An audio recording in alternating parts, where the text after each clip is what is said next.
অবশেষে বিয়ের পিঁড়িতে বসলেন জনপ্রিয় অভিনেত্রী মেহের জামিন। মেহের জামিন বিয়ে করেছেন পাত্র সেই যোগ্য পরিচালক। 14ই ফেব্রুয়ারি ভালোবাসা দিবসে ঢাকায় বসুন্ধরা আবাসিক এলাকায় একটি রেস্টুরেন্টে মেহের জামিন ও আদনানের আতিথ্য সম্পন্ন হয়।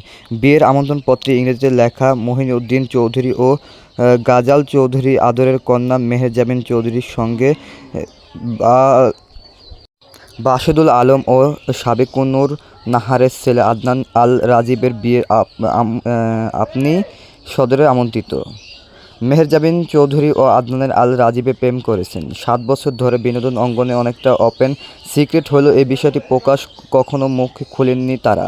বিভিন্ন সময় সংবাদের মাধ্যমে প্রশ্নের উত্তরে ব্যক্তিগত জীবনে ও প্রসঙ্গে এড়িয়ে যেতেন তারা।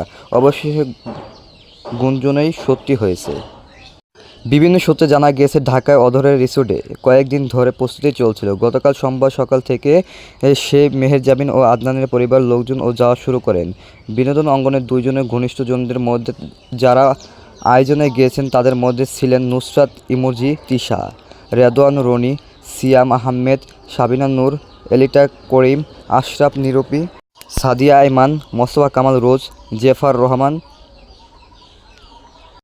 গায়ে হলুদের অনুষ্ঠানে অংশ নেন একাধিক তারকারা ও পরিচালক এবং দুজনের ঘনিষ্ঠদের সঙ্গে কথা বলে জানা গিয়েছে, ছবি তোলার ক্ষেত্রে বেশ কড়া আপত্তি করেছেন বর কনে পক্ষ। নিজেদের মুঠোফোনের ছবি না তোলার জন্য আমন্ত্রিত অতিথিদের উদ্দেশ্যে বারবার মাইকে ঘোষণা দেওয়া হয়। আমন্ত্রিত অতিথিরা জানান, মেহের জামিন নিজে তার সামাজিক যোগাযোগ মাধ্যমে আকৃত গায়ে হলুদ এবং বিয়ের অনুষ্ঠানে চিরস্থায়ী পোস্ট করবেন।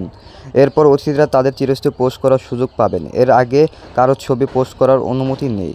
জানা গিয়েছে, গায়ে হলুদের অনুষ্ঠানের আয়োজনরা সব মিলিয়ে 250 অতিথি আমন্ত্রণ ছিলেন। এই দিন মেহের জামিন পরনে ছিলেন লেহেঙ্গা আর আদনানের পরে